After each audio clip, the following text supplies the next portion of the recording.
Do you want to play as a Trickster and be able to melt enemies like this, or even hit bigger enemies as hard as this? Well then, this is the build for you. Let's take a look.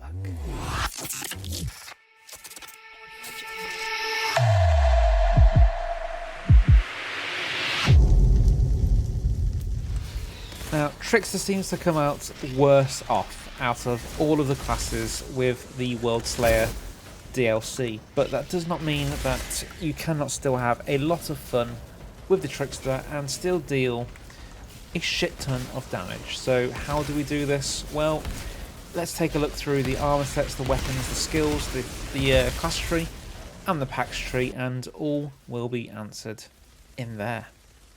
So let's first of all take a look at the stats of the build.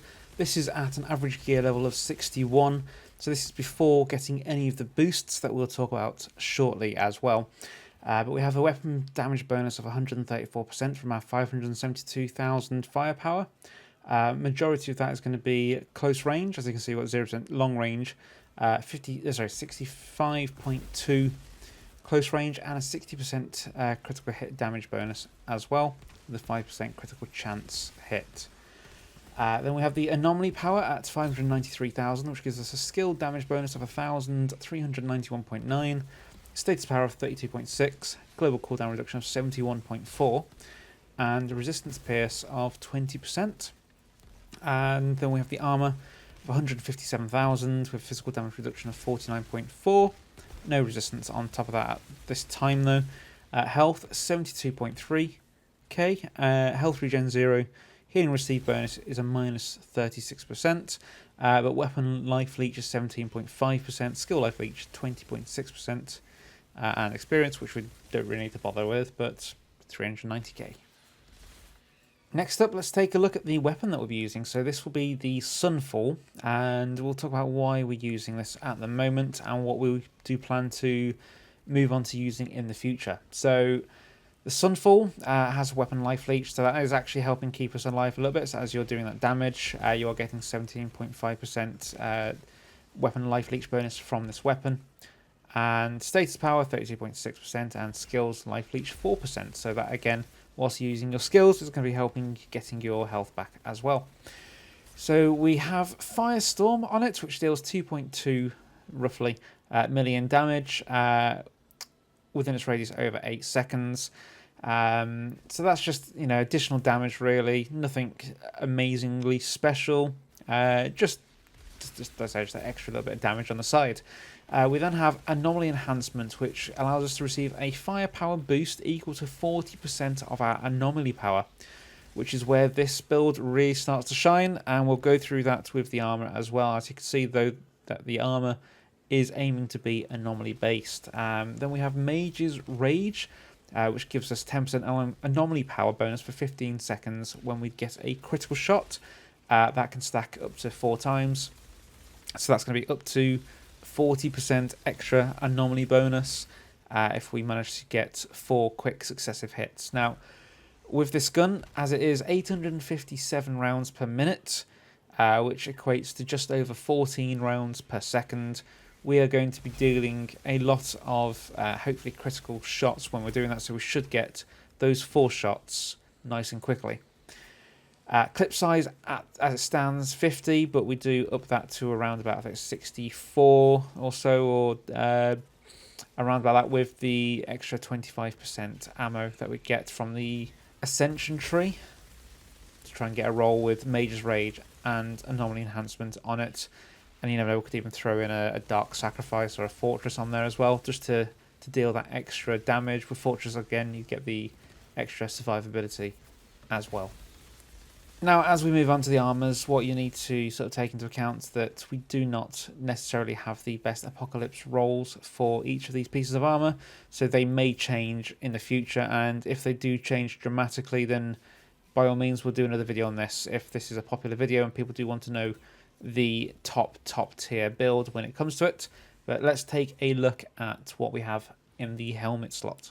So in the helmet slot, we have gone for the Shield Beast helmet, which gives us anomaly power, close range damage, and cooldown reduction, with a tier 1 mod of Strong Twist, which gives us the additional 20% firepower whilst Twisted Rounds is active.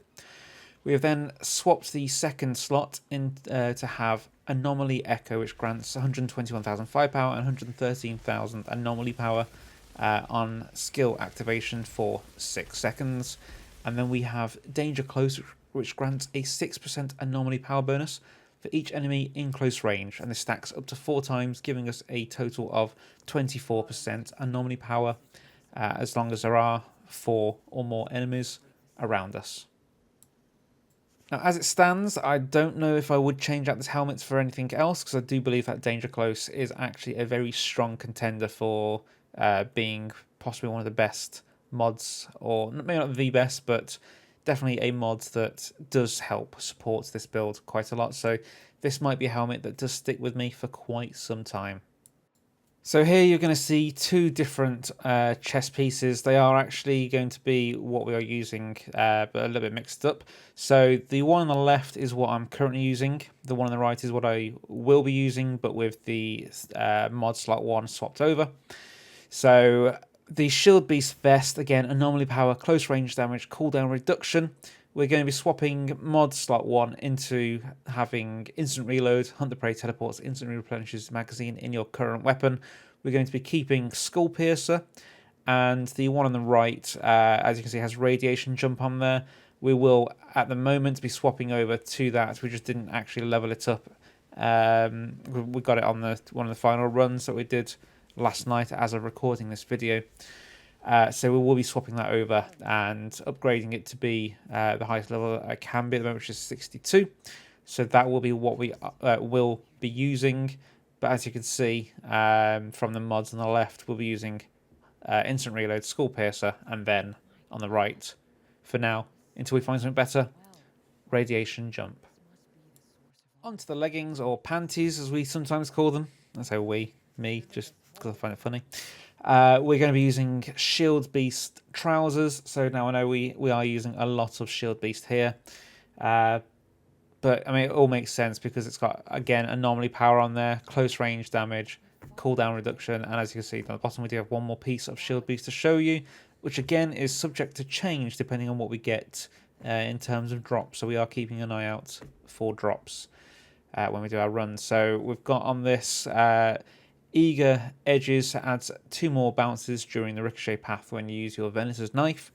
Mod slot 2 we have changed over to Power Assimilation, which boosts our anomaly power by 67,020 for each elite present on the battlefield. And then this is one that I'm actually looking forward to being able to use a bit more of once I do get a weapon with with all the mods on that I want, plus armor piercing. That's going to be Plate Piercer, which increases my critical damage by 0% at the moment.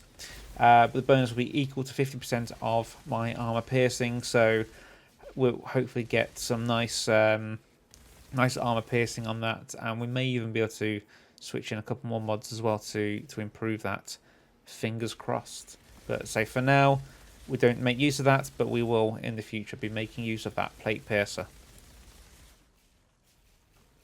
The gloves, so these are subject to change because I really would like to get some anomaly gloves that deal close range damage, and honestly I'm not too fussed about the third slot, but Skill Life Leech or some of that is very useful still because it will keep us alive. But for now we are using these Shield Beast gloves with Hyperloop Hunt the Prey, which allows us to use the Hunt the Prey skill one more time before triggering the cooldown. Then we've got Venator's Knife, Cut Them Deep, which allows elites to receive 30% more damage. And as it stands, we've got Backstabber on there, which is Hunt the Prey, deals 534,725 damage. Again, that is subject to change because it's not necessarily something that we want on the build. Ideally, we want to try and push to higher firepower and higher anomaly power, or higher anomaly power, and then firepower through that. So that is subject to change if we do find something better. Like I say, epic gloves is what we're after, and that will be perfect for us to actually then be able to push for that third slot that we do need or want. And the final piece of armour, if you know us, we absolutely love Cannonball gear. 100% love it. Maybe. Well, actually, this time I don't mind it because it's got anomaly power and cooldown reduction on there for me. Ready for anything. 5% of critical damage dealt to elites is returned to me as health. I've added arms and anomaly on there in the second slot.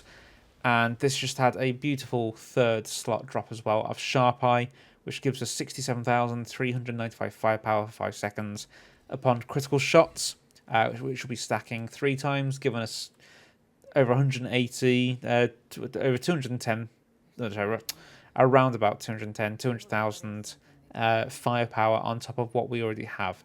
So that is a beautiful drop. Could be better, 100%. If we can get an epic gear drop with something with anomaly power, cooldown reduction, maybe even close range damage on there as well, then that would be the perfect drop for the boots. But as it stands, foot gear of the Cannonball, you know what? We'll use you.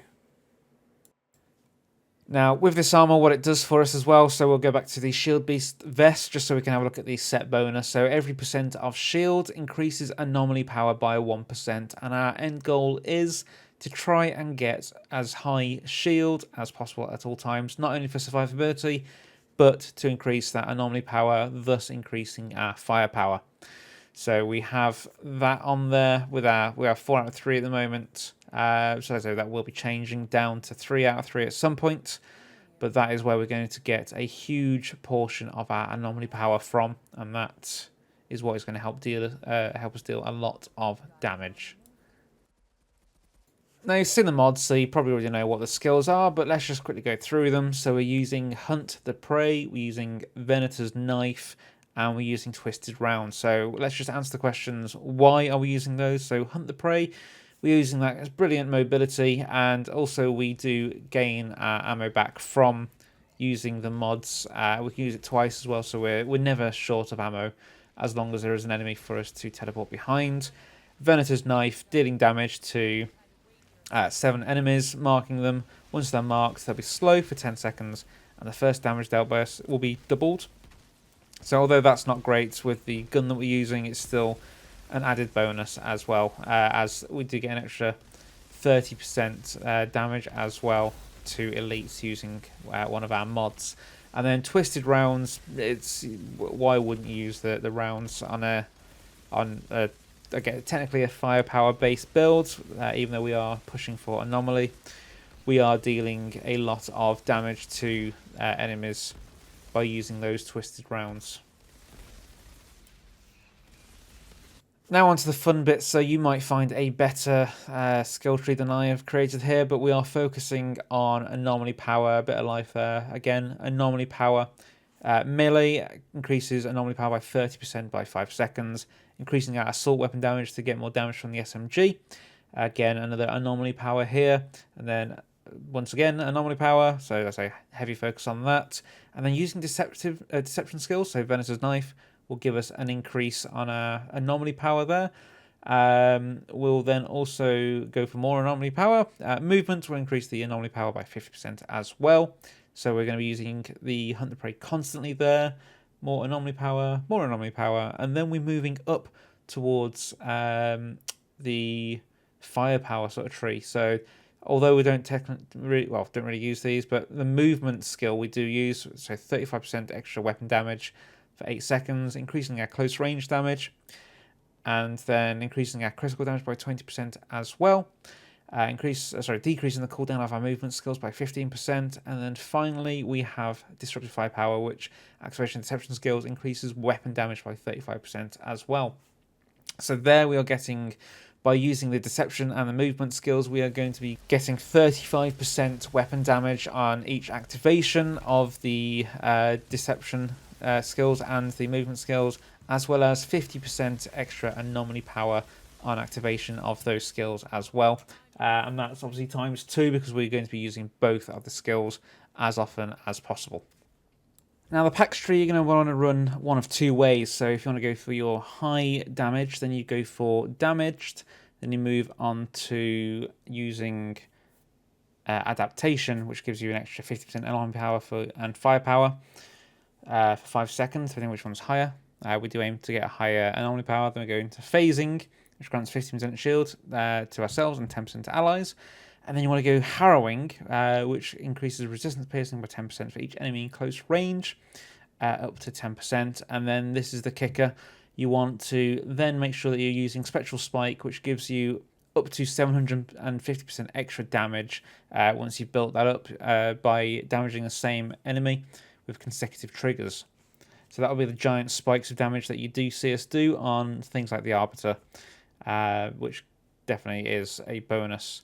Now, if you want to set this up so that you use it to damage multiple enemies instead of just the one enemy, you want to instead go for Great Expanse, which gives extra damage to enemies in close range, and then you want to add on to that, have Quantum Entanglement, which will deal 20% of your damage to all enemies in close range, so that way you can clear multiple mobs quickly rather than focusing on single target damage.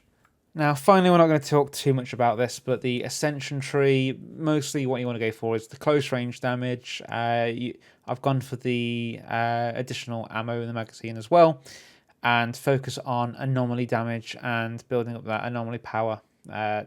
Just again, so the more anomaly power that you get, the more firepower you're going to get, therefore the more damage you're going to deal. So that is pretty much it for this build. So let me know in the comments what you would possibly change on this build. Personally, I'm not sure if the skill tree is perfected or not. It's something that I've worked on myself, something that I believe works very, very well, but there might be something that I've missed. There might be something you think, well, why has he added that in when you could have something else in instead? By all means, let me know. We'll test that, and hopefully we can just keep min-maxing this build and get it top tier. So we're not at level 75 yet. This was at Apocalypse tier 27. So we are looking to improve on that as well. But yeah, thanks for watching. Any improvements, let us know. As always, keep yourself safe, keep yourself well, and we'll see you in the next video.